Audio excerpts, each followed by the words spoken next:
Paddling TV is brought to you by KAYAKS and the new RIP Recreational Kayak, a lively and playful kayak for beginner to intermediate flatwater paddlers. Check out the new RIP kayak at KAYAKS.com. Saturday is on its way to change the way you are today. Rivers are some of the best places to paddle because they're usually very sheltered from wind and waves. They'll often provide shaded areas to escape from the sun on a hot day.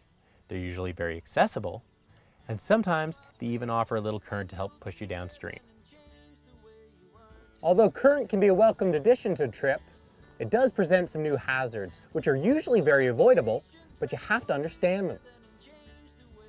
First off, it's important that you appreciate how much power moving water really has. Even a very gentle current can easily overpower a full-grown adult.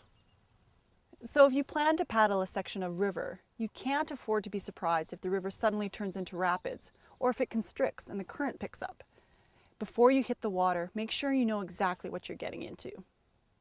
Stationary features in moving water are always potential hazards, as the water doesn't detour around them until it has hit and bounced off the object. Of course, this isn't a strategy you want to imitate. Paddling by braille is generally a bad idea. Although most people tend to fear rocks, fallen trees can often be the most dangerous, and they're quite common on rivers, especially those with steep wooden banks. Fallen trees create something called a strainer when they're stuck in the water. They let the water through, but they pin and stop everything else, and often underwater. Another fairly common river feature that you need to avoid at all costs are dams and weirs. Although they might look fairly benign, they cause reversing currents called hydraulics, which can easily flip a kayak and trap the boat and paddler.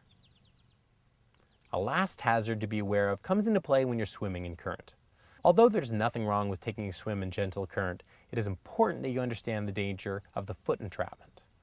Riverbeds usually consist of a jumble of rocks or debris, and if your foot was to get stuck in a crack or depression, then the water can actually push you right over and hold you underwater. And this can happen as water as shallow as thigh deep. A simple way to avoid a foot entrapment is to get around by swimming when you're in the current, and don't try to stand up or walk on the bottom. This even means crawling those last few steps into shore instead of standing up. But a little bump on the knee is better than the alternative.